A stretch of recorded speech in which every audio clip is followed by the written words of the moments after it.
Assalamualaikum warahmatullahi wabarakatuh. Selamat pagi teman-teman. Kembali lagi di podcast ODS Talk bersama saya Reza yang akan membawakan acara pada hari ini. Yang berkesempatan pada hari ini yaitu kita akan membahas tentang prodi ilmu Al-Quran dan Tafsir. Dan di hari ini juga kita sudah kedatangan Ibu Yeti selaku untuk dosen dan juga yang mewakili dari prodi ilmu Al-Quran dan Tafsir. Mungkin bisa diperkenalkan terlebih dahulu kepada teman-teman biar kita saling kenal gitu.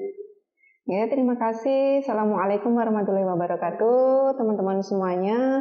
Perkenalkan, nama saya Yati Dahliana. Saya berasal dari Ponorogo. Barangkali teman-teman di sini ada yang berasal dari Ponorogo, Jawa Timur.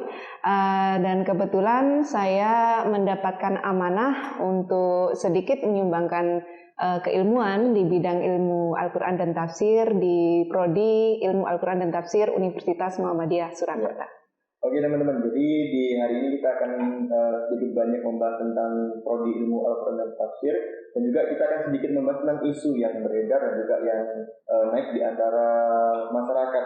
Mungkin kita sendiri banyak yang mengetahui bahwasanya problematika sosial antara tafsir Al-Quran dan juga kehidupan bersosial itu sendiri. Apakah benar-benar nanti di kehidupan itu kita sudah ada urutannya, bagaimana kita berkehidupan yang baik, mungkin mulai dari bertetangga, kemudian nanti dalam ilmu sosial yang secara menyeluruhnya. Nah, untuk problematika seperti itu Bu, bagaimana tanggapan Ibu tentang yang terjadi, gitu? Yaitu tentang problematika sosialnya. Mungkin banyak sekali di masyarakat tuh punya referensi yang banyak, dan mungkin kita sendiri banyak mengetahui bahwasanya banyak penerbit dari Al-Quran itu sendiri. Apakah di ilmu Al-Quran dan Tafsir itu ada metodenya, atau mungkin kita sedikit membahas dulu tentang problem tersebut? Itu bagaimana?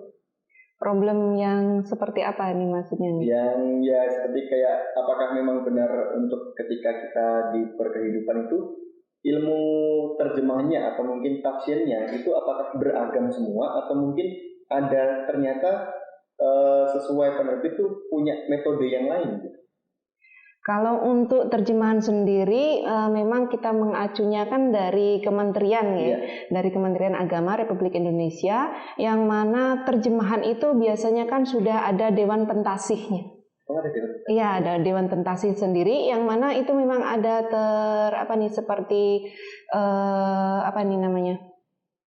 ada acuan-acuan pokoknya yang kita tidak bisa keluar dari itu.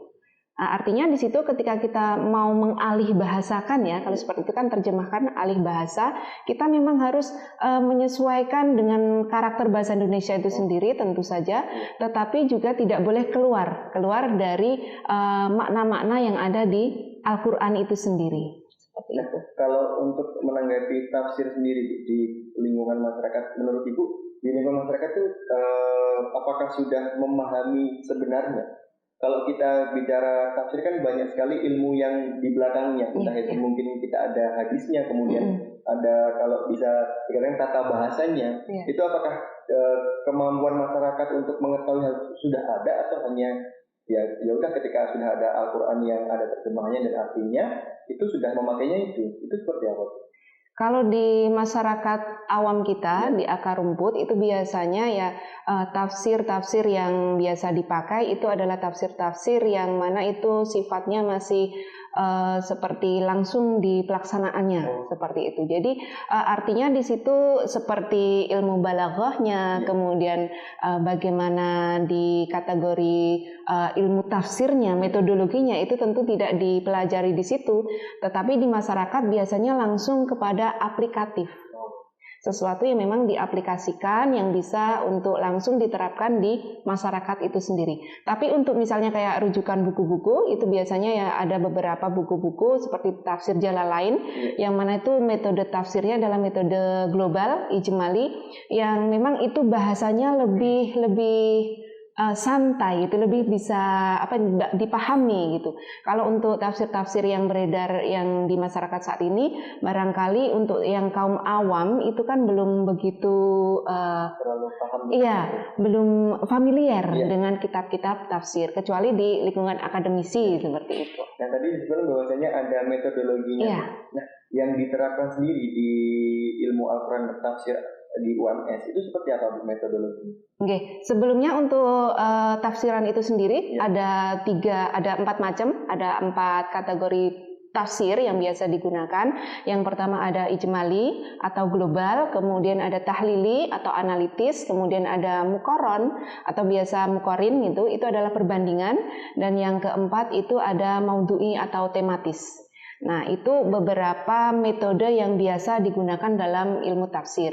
Nah, untuk di Prodi IKT sendiri, karena kita memang di bawah naungan Muhammadiyah ya, maka untuk pengembangannya itu lebih kepada metode yang sifatnya itu gabungan, isdiwaji, antara metode yang tahlili dengan yang metode ijmali.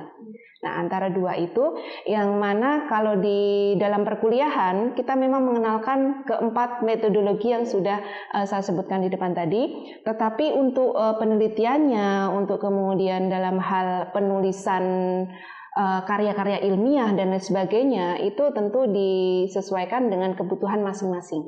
Nah, kalau untuk dalam KBM-nya, kegiatan belajar mengajarnya sendiri Bu, untuk mata kuliahnya, apakah ada mata kuliah yang belajar tentang kata-katanya, setiap kata, atau mungkin asal muasal kata lah, atau mungkin kalau sepengetahuan saya ada ilmu nahwu sorof, apakah dipelajari hal itu atau mungkin hanya tafsirnya saja, atau kita lebih mendasarnya ke hal yang tersebut? Oke, kalau yang di Prodi Ilmu Al-Quran dan Tafsir di UMS sendiri itu memang ada beberapa mata kuliah yang mana itu khusus untuk belajar masalah seperti mufradat. Mufradat itu adalah kata-kata. Jadi ada mufradatul Quran yang mana itu kita mempelajari tentang arti atau makna kata-kata dari Al-Quran itu sendiri. Kemudian ada lagi ilmu balaghah yang mana itu lebih mendalam lagi tentang bahasan seperti apa mengenai bahasa-bahasa Al-Quran. Kemudian ada juga nahwu sorof yang mana itu memang keempat hal ini itu dipakai sebagai dasar dari ketika kita akan melangkah kepada tafsiran Al-Quran itu sendiri. Dan jadi memang untuk di mata kuliahnya pun sudah dari dasarnya sampai bagaimana referensi untuk tadi terjemahannya ataupun tafsirnya itu juga ada ya. Jadi sudah komplit gitu ya. Nah, untuk sistem pembelajarannya sendiri Bu, di ilmu Al-Quran dan Tafsir UMS itu bagaimana? Apakah ketika kita mempelajari, misalnya kita ambil contoh kayak tadi ilmu balaghah gitu ya, apakah kita per orangnya bakal diuji seperti itu atau membaca seperti itu, atau mungkin ada sistem atau metode seperti apa di pembelajarannya gitu? Kalau untuk misalnya kayak membaca itu ada nanti mata kuliah tersendiri. Ada mata kuliah tersendiri. Jadi ada apa itu namanya? Qiraatul kutub, jadi membaca kitab. Nah, khusus di situ nanti teman-teman akan diminta untuk membaca kitab tertentu seperti itu. Dan yang untuk di ilmu-ilmu yang lain seperti balaghah itu ada tersendiri nanti. Iya, jadi kita memang konsentrasinya itu untuk masalah ilmu alat itu disendiri-sendirikan supaya teman-teman itu bisa lebih bisa lebih mengetahui gitu ya untuk dasar-dasarnya, kemudian baru nanti ke jenjang yang selanjutnya seperti itu. Nah, dengan berbagai kegiatan KBM yang ada di program studi ilmu Al-Quran dan Tafsir, itu bagaimana sih dan seberapa besarnya sumbangsi untuk prodi IQT gitu ya, dari dosennya, mungkin mahasiswa ataupun alumninya di ilmu tafsir khususnya di Indonesia sendiri? Apakah sudah banyak alumninya yang bekerja atau mungkin misalnya berkontribusi langsung di pusat, atau mungkin kalau kita nyebutnya Majelis Ulama Indonesia, atau mungkin ada yang sebagai pengajar kah, atau mungkin seperti apa untuk sumbangsinya ke masyarakat gitu? Kalau untuk alumninya sendiri itu sudah banyak sekali. Jadi teman-teman alumni itu banyak yang berkecimpung di dunia pondok pesantren. Di pondok pesantren. Iya, dan itu enggak sedikit. Ada yang menjadi ustadz tahfidz, ada juga yang kemudian di pondok-pondok pesantren yang di sekitar Solo, dan juga ada yang sampai di luar Jawa pun juga ada.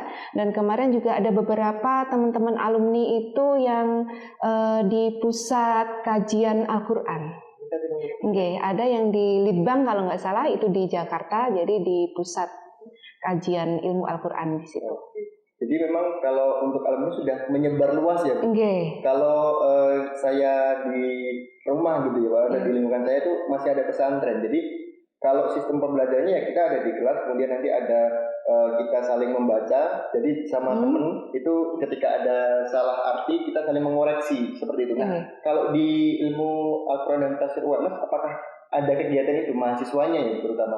Apakah ada kegiatan seperti itu semacam itu? Kalau bisa dibilang kayak kita teman kita nanti membaca, bakal kita yang koreksi apakah kita sama, atau mungkin ketika kita sudah sama-sama, ketika itu langsung ke dosen, bagaimana ketika kita mengartikan itu apakah sudah benar seperti ibu atau bapak, apakah ada seperti itu?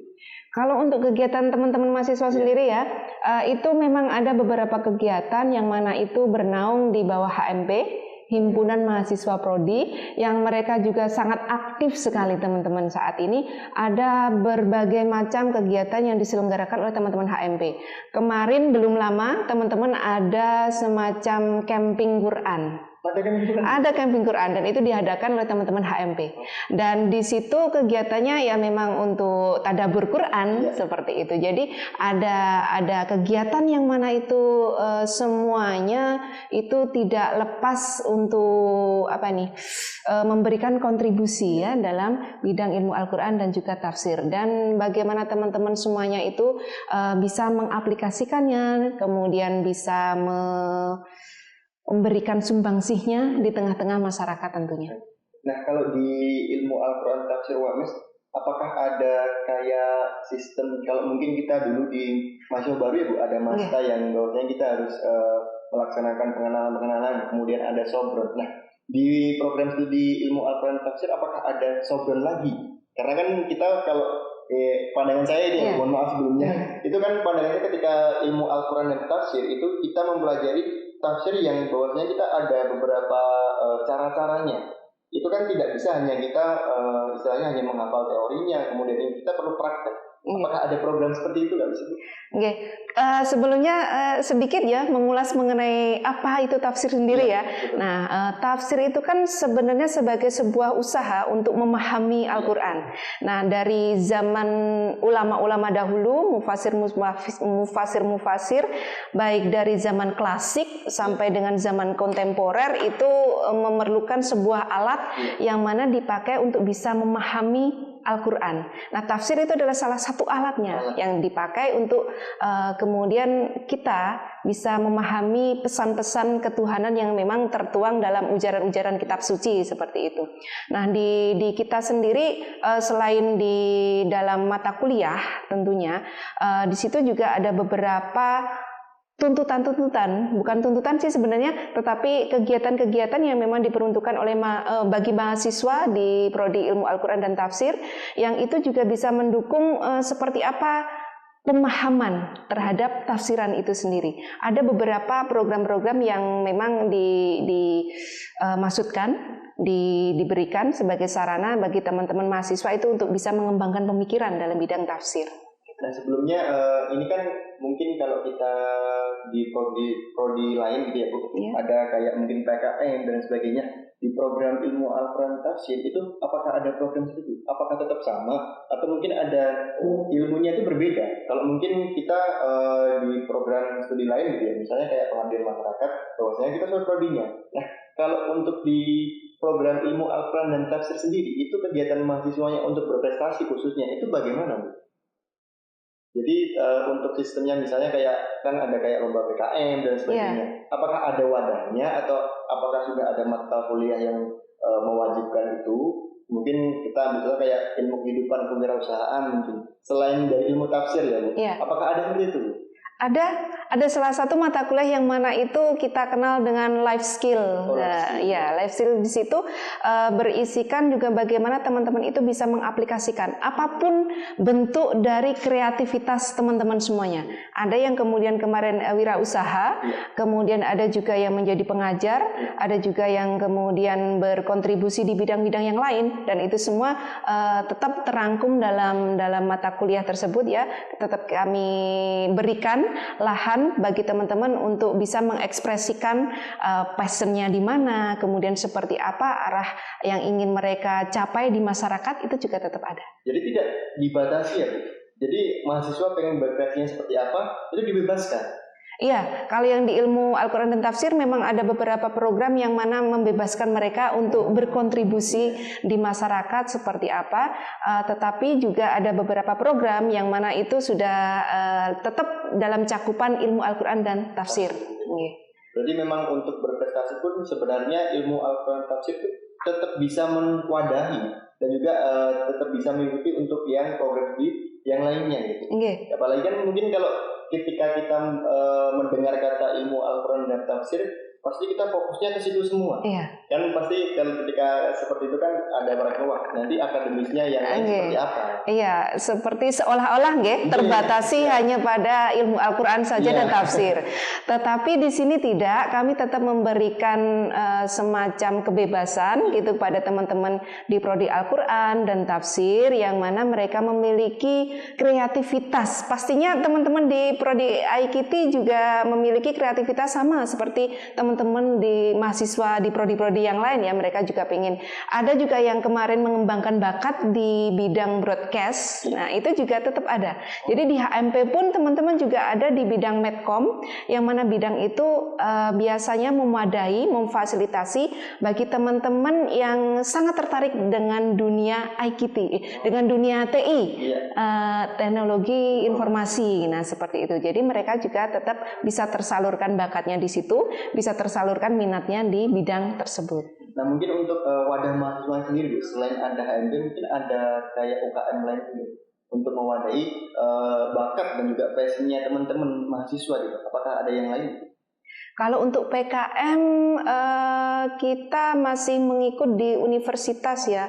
Jadi tidak kemudian di prodi IKT memberikan PKM tersendiri atau UKM ya, unit kegiatan mahasiswa sendiri. Tapi kalau yang di prodi IKT mau untuk memfasilitasi semua aktivitas teman-teman mahasiswa itu terhimpun dalam sebuah HMP tadi, Himpunan Mahasiswa Prodi, yang mana memang di Himpunan Mahasiswa Prodi tadi kami tidak memberikan batasan untuk kegiatan apa saja yang akan dilakukan oleh teman-teman mahasiswa. Berarti memang walaupun kita prodinya itu namanya ilmu Al-Quran dan tafsir, tapi ada wadah yang untuk mengembangkan bakatnya tadi. Iya, betul sekali. Bahwasanya ada media komunikasi, bahwasanya di HMP itu tuh ada program untuk kita memperkenalkan tentang teknologi dan informasi. Apalagi mungkin teman-teman yang punya passionnya kan ketika di dunia informasi itu sangat luas banget ya, apalagi media sosial sekarang tuh bisa dimanfaatkan, apalagi untuk kita sebagai pemberi informasi yang baik untuk masyarakat atau mahasiswa yang kita disebutnya agent of change atau agen perubahan. Jadi media massa atau media sekarang itu adalah salah satu wadahnya untuk kita memberikan kontribusi ke masyarakat dan juga sosialisasi. Betul sekali. Nah, untuk di ilmu Al-Quran dan tafsir sendiri itu apakah ada seperti kayak penyampaian, kalau mungkin ada kayak tabloid atau mungkin koran dan sebagainya atau majalah, apakah seperti itu ada? Oh, tentu ada. Iya, tetap ada, dan kemarin ada beberapa yang memang diterbitkan ya, seperti di UKM Ar-Rosail itu kan juga teman-teman IKT banyak sekali berkontribusi di situ. Jadi memang sudah ada wadahnya dan memang itu udah ada sesuatu poin yang untuk kita mengembangkan dan juga menyalurkan informasinya. Iya, betul sekali. Bahkan beberapa teman-teman di prodi IKT itu pun juga menjadi aktivis di Pabelan. Di LPM Pabelan? Iya, itu banyak sekali teman-teman dari prodi IKT juga. Jadi memang tidak menutup kemungkinan bahwasanya teman-teman yang nanti bakal daftar atau masuk sebagai mahasiswa ilmu Al-Quran dan tafsir itu juga bebas mengembangkan bakatnya dan juga passionnya ya Bu, dan tidak terbatas. Jadi buat teman-teman selagi masih bisa menyeimbangkan antara kuliah sama UKM atau organisasinya itu tidak ada masalah sebenarnya Bu. Nah, mungkin untuk yang terakhir nih Bu, apakah nanti kan ini tujuan untuk teman-teman mahasiswa baru yang mungkin kemarin belum mendapat rezekinya di SBMPTN, mau mendaftar UMS dan ingin mengambil ilmu Al-Quran dan tafsir, apa sih yang membedakan ilmu Al-Quran dan tafsir di UMS sama yang lainnya? Kemudian kenapa harus menjadi mahasiswa ilmu Al-Quran dan tafsir UMS? Baik. Kita ilmu Al-Quran dan tafsir itu kan sebuah prodi yang mana itu sebenarnya memang masih muda sekali di sini, baru berdiri di tahun 2014, tetapi di prodi IKT itu sendiri sudah mendapatkan sertifikat akreditasi B dari BAN PT, walaupun masih muda nggih, tapi sudah akreditasinya B. Dan di dalam program ilmu Al-Qur'an dan tafsir itu sendiri kita mengembangkan keilmuan yang mana wacana kritis. Jadi kita memang harus diajak untuk berpikir kritis di situ di dalam mengembangkan wacana keilmuan ilmu Al-Qur'an dan juga tafsir. Selain itu, karena kita juga berdiri di bawah naungan Muhammadiyah, tentu nuansa tafsir Muhammadiyahnya kental sekali. Nah, selain itu di program studi ilmu Al-Qur'an dan tafsir ini kita juga mengembangkan sifat atau sistem kekeluargaan di situ. Jadi antara dosen dengan mahasiswa itu kami menjalin sebuah keharmonisan, jadi mesra gitu hubungannya antara dosen dengan mahasiswa. Dan sering sekali teman-teman mahasiswa itu datang ke kantor, kita ngobrol-ngobrol, ada persoalan apa, ada sesuatu yang tidak diskusikan, kami sangat welcome sekali, dan di situ seperti sebuah keluarga. Artinya di situ teman-teman mahasiswa tidak kemudian dibilang oh kamu mahasiswa saya dosen, enggak. Jadi di sini kita bersama-sama melangkah bareng untuk mewujudkan sebuah prodi yang mana prodinya adalah ilmu Al-Qur'an dan tafsir yang insya Allah kita bersama-sama bisa mengembangkannya, dan tentu saja dari wacana keislaman dan juga kemuhammadiyahan.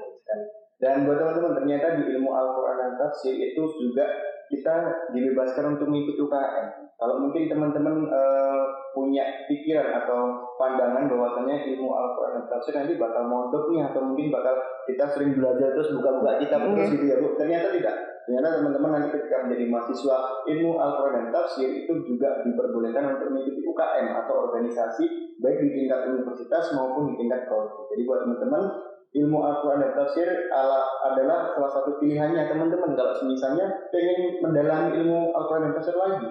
Dan UMS adalah salah satu yang mendapatkan akreditasi D-nya, walaupun umurnya masih cukup muda. Iya, sangat muda sekali. Iya. Dan buat teman-teman nanti yang masih penasaran tentang ilmu Al-Quran dan Tafsir, jangan lupa untuk informasinya nanti teman-teman bisa akses di websitenya, yaitu di bnb.uams.ac.id.